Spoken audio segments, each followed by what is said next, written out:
Life unfolds moment by moment.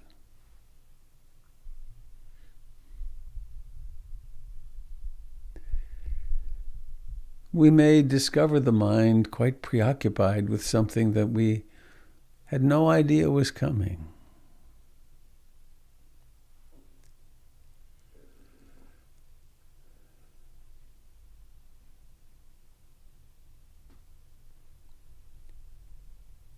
The 5 hindrances could be in full blossom or absent.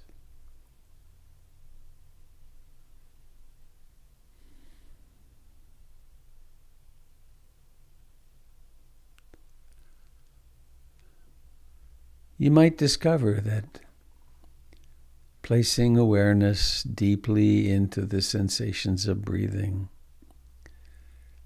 is profoundly tranquilizing.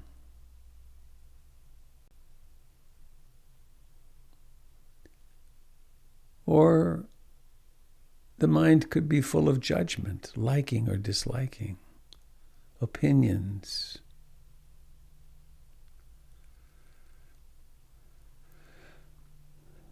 Insecurity. Am I okay? Am I not okay? Or great faith. This is the path, I'm sure.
Every breath is an invitation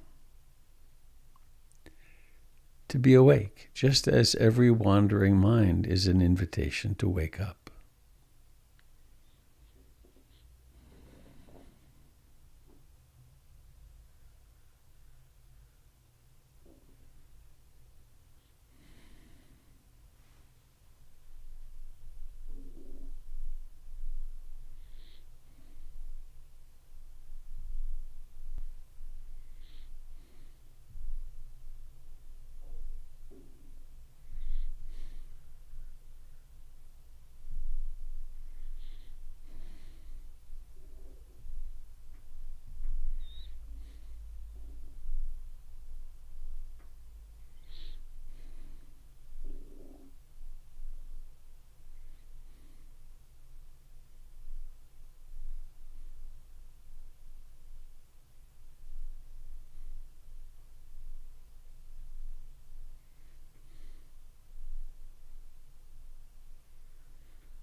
In a variety of different ways, we discover that there is dukkha. There's a sense of satisfactoriness. There's a wanting something to be different.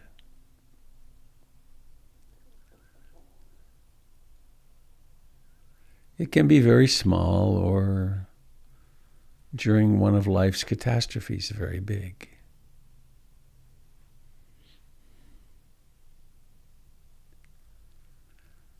The container for this dukkha, this suffering, has wisdom in it, seeing clearly, and compassion.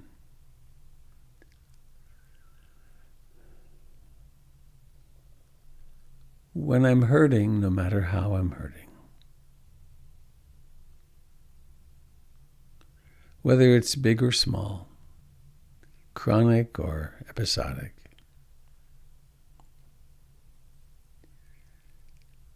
I intend to stay awake and hold myself in sweet compassion.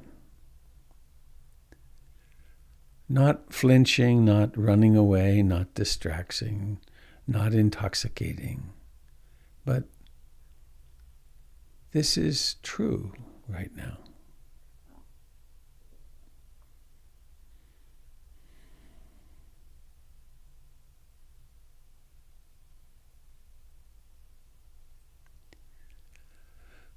And this allows us to do the same with our loved ones who are hurting,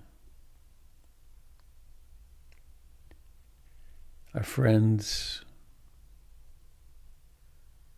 children, parents.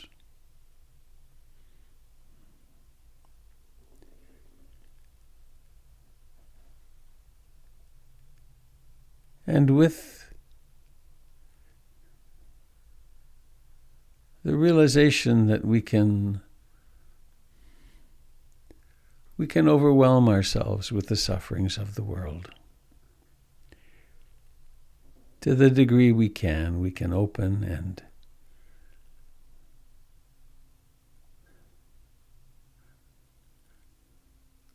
hold all beings in compassion.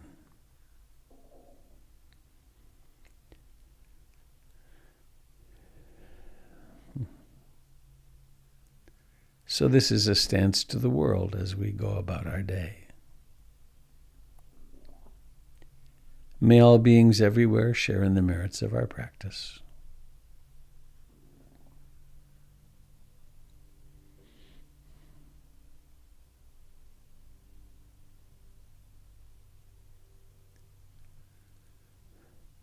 Each of our lives contributes to the great whole of life.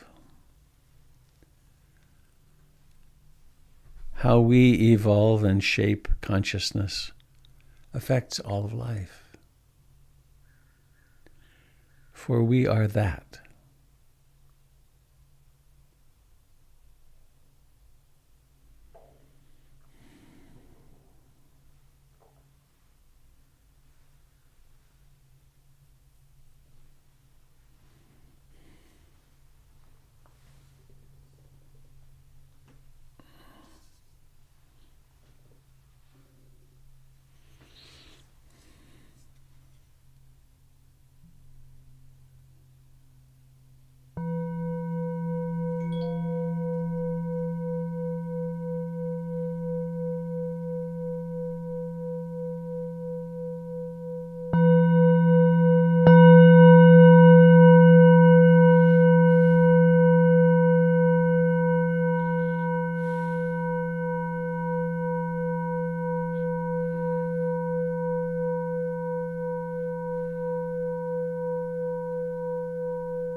Well, you looked wonderful and tranquil in there, over here, the the entire system collapsed, and I rebooted. So I'm glad. I'm glad that Jim was co-hosted so that it would not disappear completely.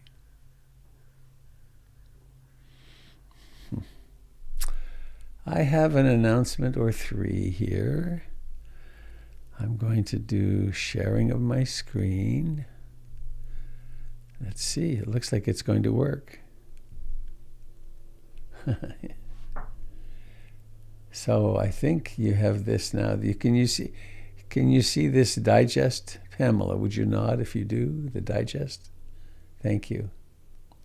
So this weekend, starting Friday night, I am the MC/host for a weekend at Brighton Bush Hot Springs. Well, a weekend on Zoom. It's a fundraiser for Brighton Bush to rebuild cabins and things.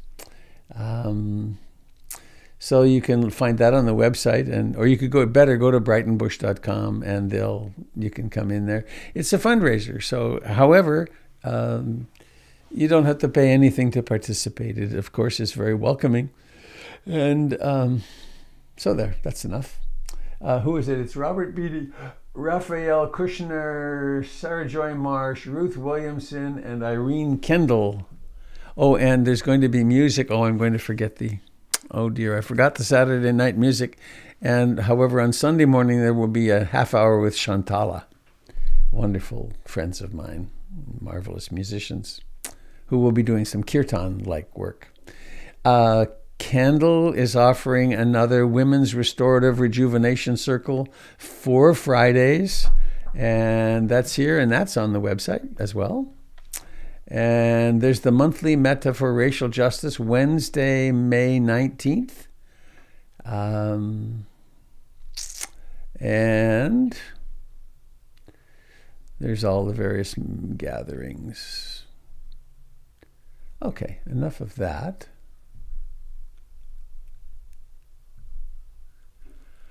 And I will fulfill my responsibility, my fiduciary responsibility to invite you if these broadcasts are important to you. And I know they're very important to me.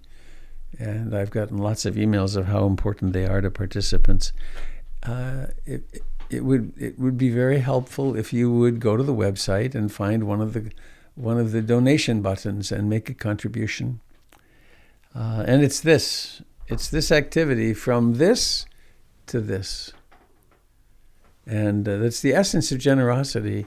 And the fact is, we give it all away in the end, or it all falls away. So, and a lot of our income, of course, is dedicated. There's this much for gas and electricity and trash and mortgage, and there's not much choice on much of it, most of it. But then there is that piece which is, I forget the term for it, but discretionary. And so contributing to PIMC keeps the doors open and keeps everything working. So the best way to help is to do a monthly contribution, and that way we can count on it. So that's those things.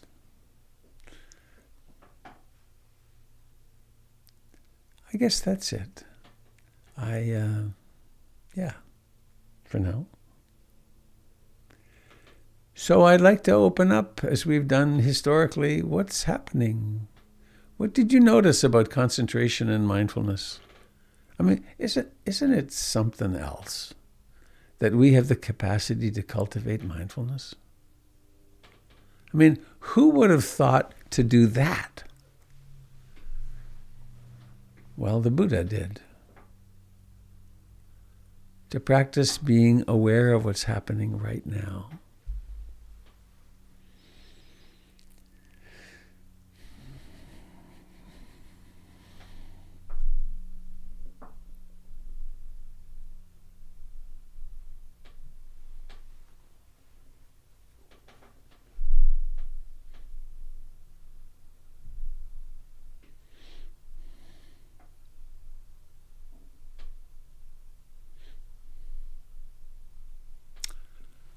Since you're not jumping in, I'm going to say something more.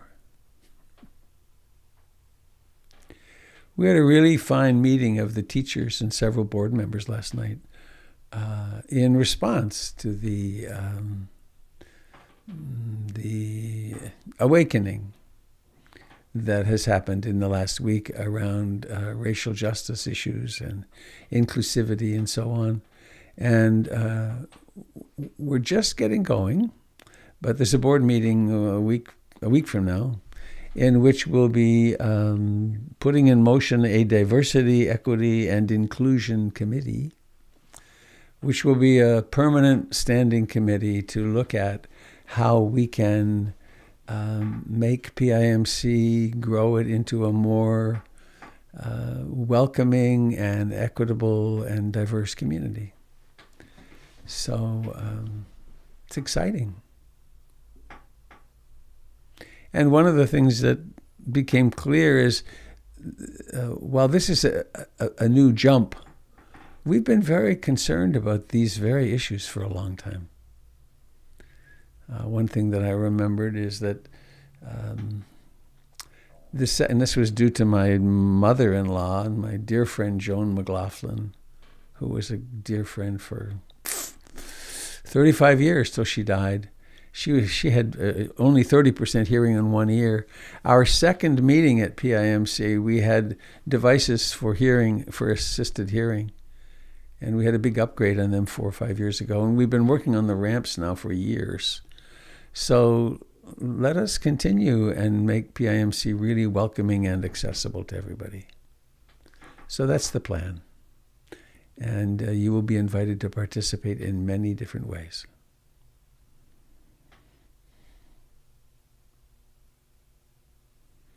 So,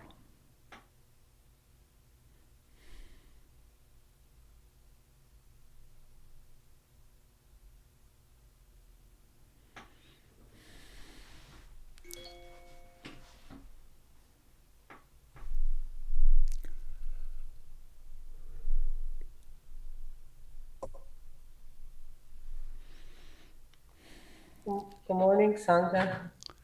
hello, Jen. Hi, I'm up here in Seattle on Duwamish land. We're looking into paying our land taxes as we speak.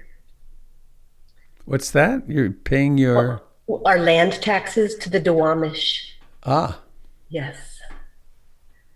And I think the thing that's been up for me, a couple of years ago, after I did my first sweat lodge, and the next morning I was meditating, and it was one of those meditations where I just felt amazing, like I was just divine. And I thought, this is what I want to be cultivating in my practice and in my life. To remember, right? Because it's all, and the acronym that I came up with this, and it was like, oh, right, like this is, I'm working on the awareness and I'm staying with the discomfort. But I just had a little bit of an aha yesterday. Certificate program in, it's called, and every week there are 2 different speakers on all different types of things. And it's pretty profound and deep. And yeah, it's been pretty great. But one of the reminders yesterday, and this was a session that was taught by Dr. Sarah King, and she reminded us that Reverend Angel talks about justice as loving awareness in action. And I wrote it down and I highlighted it, and I'm on my walks yesterday and I'm like, okay, a loving awareness in action. You know, am I coming from a place of loving awareness? Am I coming in all of my daily life? And it took me like hours, and all of a sudden I realized, oh my God, that's my acronym. I was, kind of putting these pieces together. And Robert, when you do the pieces where we look into each other's eyes, and when you talk about the metta practice of connecting with people when we're out and about.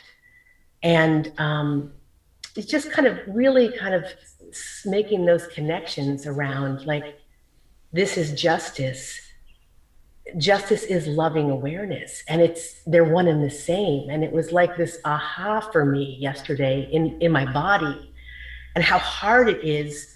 And I was talking to Theater, and I was kind of triggered, and I was tight, and I said, well, I want to just be sure that I'm coming to you from a place of loving awareness and action. And our 17-year-old son was standing there, and he was like, well, what kind of spiritual woo-woo stuff are you doing? I said, I've never heard you talk about it quite that way.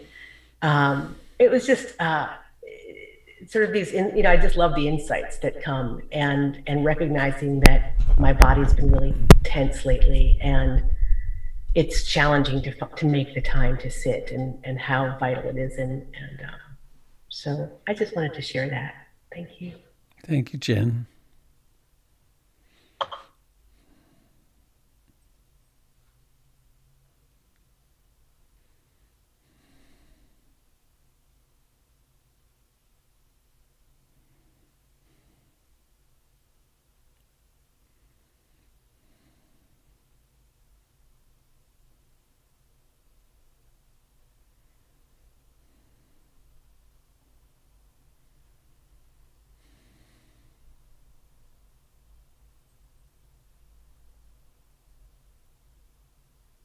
Hi, Robert.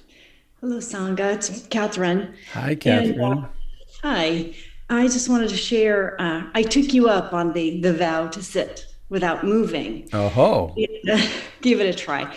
I've tried it before, but it's always it's an interesting process because as I'm sitting there, not moving a muscle, I'm realizing, well, that's not possible because the heart is moving, the breath is breathing, and just watching all of the movement in my stillness.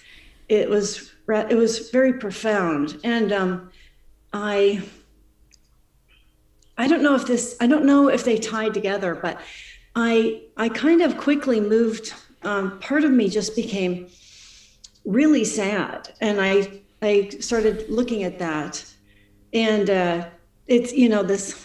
I'm currently under quarantine because my daughter's got COVID, so I'm back in just this tiny world of not going out, and there was this profound sadness, like I haven't. I was kind of like I had forgotten. I was taking it on myself that I was the cause of this isolation. That there's something I've done, and I realized, oh my gosh.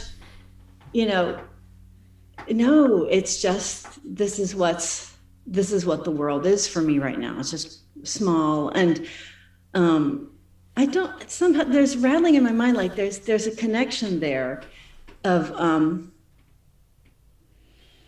but I'm sort of struggling with what it is, but they feel very connected. That there's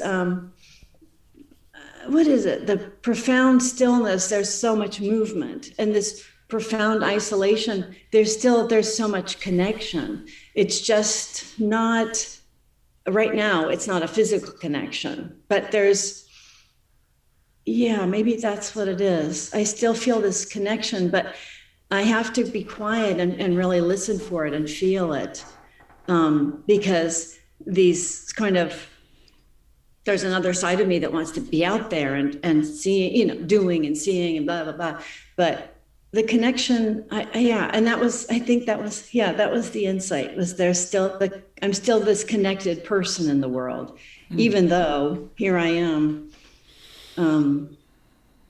back in quarantine again. So, yeah. Thanks, Catherine. Maybe we can never not be intimately connected because we are. Right. That reminds me, I did want to share another thing. This is an I statement about the letter Tempest shared. Was my first reaction was I felt that I could see that I had, when faced with the pain of other people's experiences in the world, I had this notion that instead of really looking and going into pain, I would turn away. It was so harsh, and so that my reaction was, well, I'm going to turn away. And that's something I've really seen is there is no such thing as turning away. Like, we are all connected, and I might think I've turned away from, but I haven't. I've just, I don't know, like pretended I wasn't connected, which causes harm. And so, yeah, just feeling the profound connection doesn't, that's, yeah, I want to wake up to that connection, and really, even if it's a painful connection or whatever it is, yeah, that's where I want to go, to the profound connectedness that we all have, and the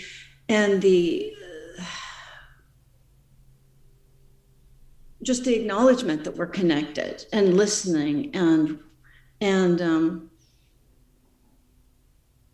the power of that. Yeah. And not pretending like it's not there, I guess, something. So, yeah. Thank you, Catherine. Yeah. Thank you. How's your daughter's health? Oh, she's great. It was, she at first it was breathing and painful lungs, which was scary. And then that kind of shifted to just a profound fatigue. So fatigued she couldn't even think clearly, and so wasn't going to work and wasn't going to school. And now she's able to do everything. So great. That's pretty fast. Yeah. Yes. I think. Yeah. Hooray for youthful immune systems. Exactly. Pays off. But there's still another week of we are all hunkered down, so we're getting through it. Thanks. Yeah, thank you. I'm going to wash my hands after you leave the screen, of course. Just not.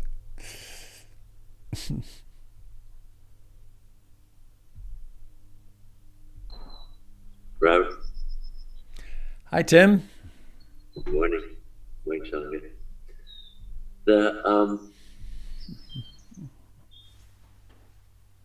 The voluntary not moving thing, I find that really interesting when you've suggested that before in the past, and other teachers do that too. And the first thing I've always felt with that is a resistance.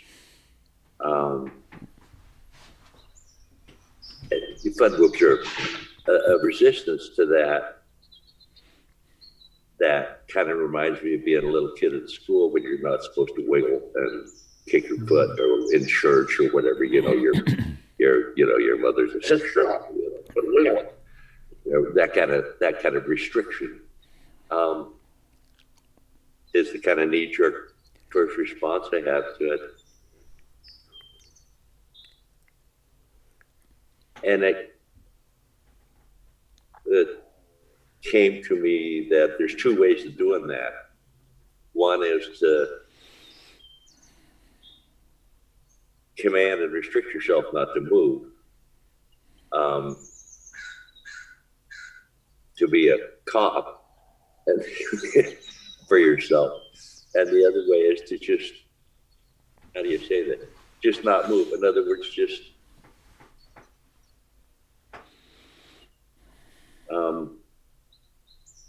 one is an effort, and the other one is a opposite of an effort.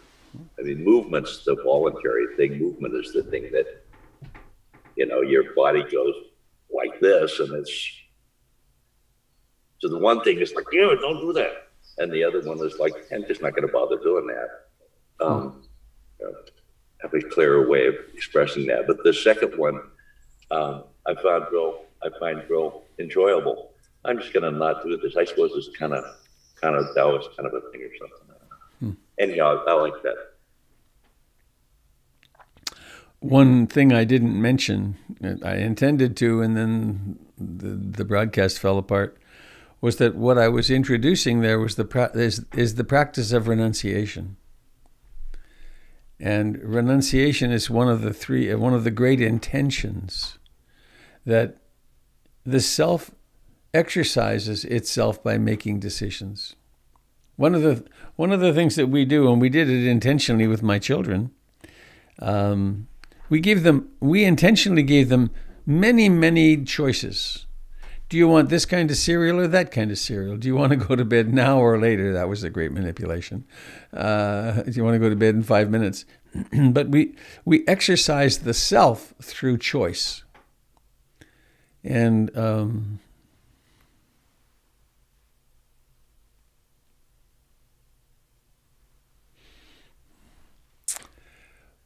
if we want to see how attached we are, how identified we are with our self, and our self having its preferences fulfilled, then all we need is to have a COVID crisis, and suddenly we can't fulfill all our usual preferences, and then it gets hot. Then we have friction, and we discover, well, I'm attached to being able to go to the restaurant to do this, or meet my friend, or hug my friend, or whatever it is.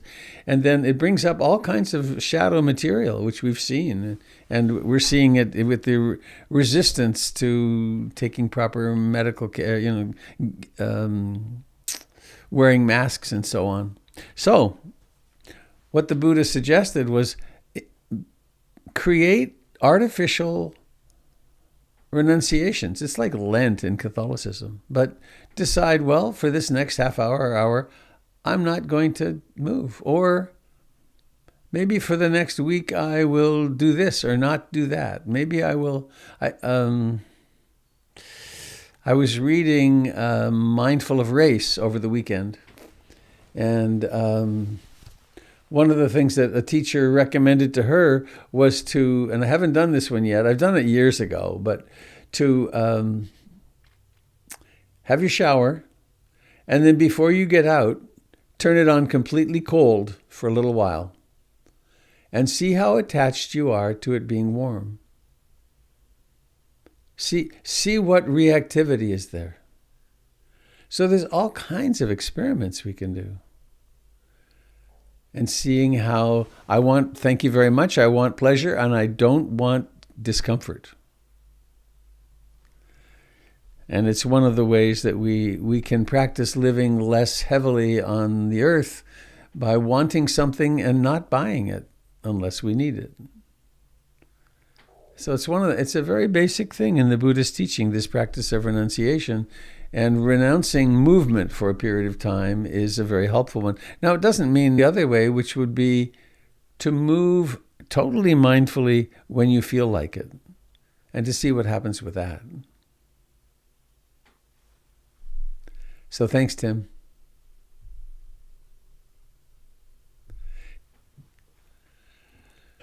You can hear the neighbors talking across the street. He sits there for a long time. We wonder about him. We wonder if he's died and he's still sitting up. But no, there he is. Oh, I bet they do, yeah.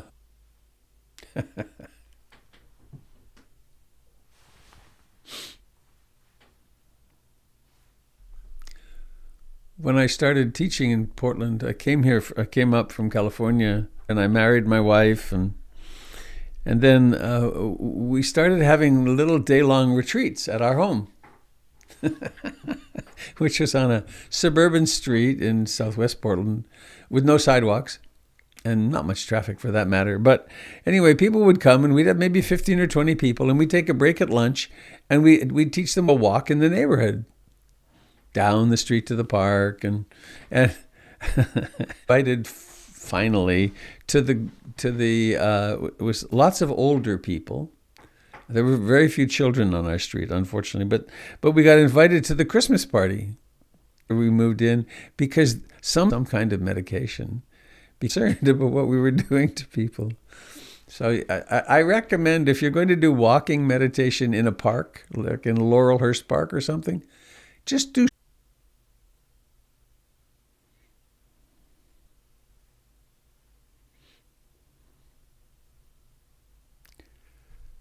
Well, how about we Om our way home to this morning? If you'd like to unmute yourself, and we'll have a nice Om for a while, and then I'll end with a gong.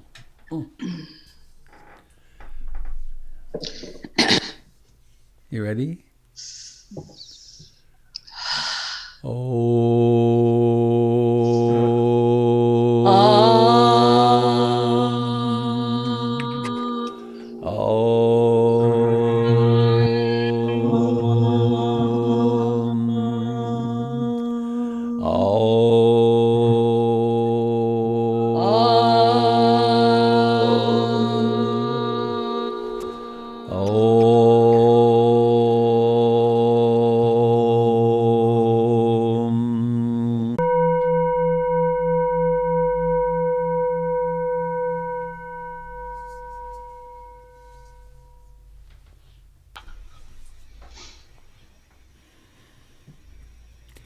Thanks for coming, dear friends. Thank you Have a all. lovely, mindful, loving, compassionate day. Thank you. Thank you. Thank you, Jimbo. Bye, everyone. Thank you. Bye.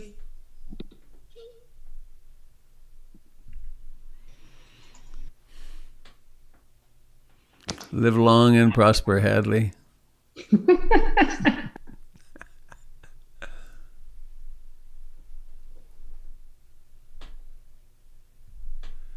Goodbye, dear friends on Facebook.